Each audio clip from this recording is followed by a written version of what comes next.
Hey, what's going on? This is Big Grime showing you a software called Cyclone, and a lot of people, I don't think it gets enough shine for what it does. So I'm putting some shine on it right now. It comes with sonar, whether it be the studio version or the producer version.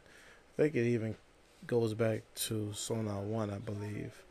Um, when I first discovered it, I was using it to trigger my drum and snares and hi-hats and stuff. But when I discovered battery, I no longer use it for that. Actually, I stopped using it for a long time because I really didn't understand exactly what was the big benefit of having the software. Well, when I started doing drum and bass and techno and UK grime beats and stuff, I discovered that's what it's good for. And it's basically a looper. It takes your loops and you'll be able to control them, and it's more hands-on. I used to make my beats the same way I would make hip hop beats. Basically, I have my ticker going off, and I would do it by hand. That's how I do all my beats. But now when I mix them in Cyclone. When I do my techno, drum and bass type beats, and basically what you do is right-click it. Then you open up and select your audio, what you want to select. Now, when you're trying to select your audio, it doesn't preview the loops for you.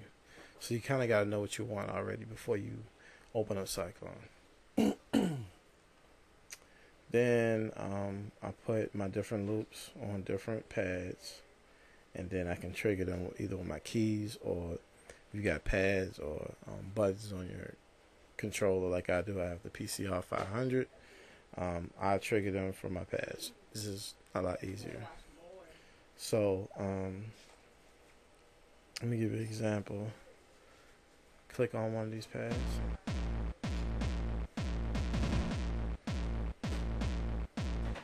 So basically you hit your button, do the same thing. But you want to save your loops as acid loops, because when you save it acid loops, they split up the loops for you. And like, for instance, this is part of the kick kick loop I was just playing, and I can do different stuff. I can move it around. I can change the pitch, change the gain on it, and pan it from left to right.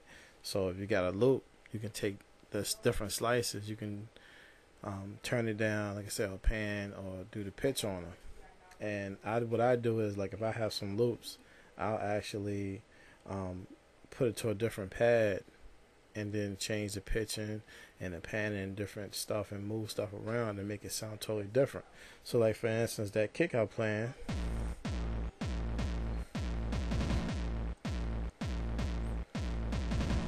while I edit it, and this is what it sounds like.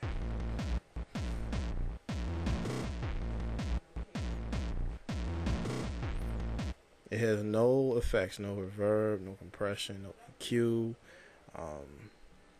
no flanger, none of all that fancy effects.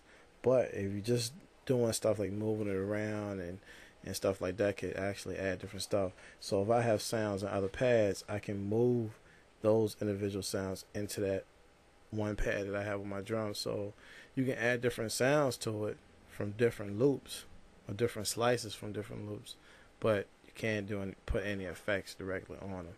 And I would say that's a downfall with them, but you really can do some pretty neat things just with this capability. Being in the acid loops, I could change the tempo. So if I have sonar going at 160 BPM, and then slowly I wanted to go down to 150, or jump just to 150, I could make sonar do that, and also my loops would go with that tempo. So that's pretty much what it is. I can give you a little example of what I've done. All these loops are mine.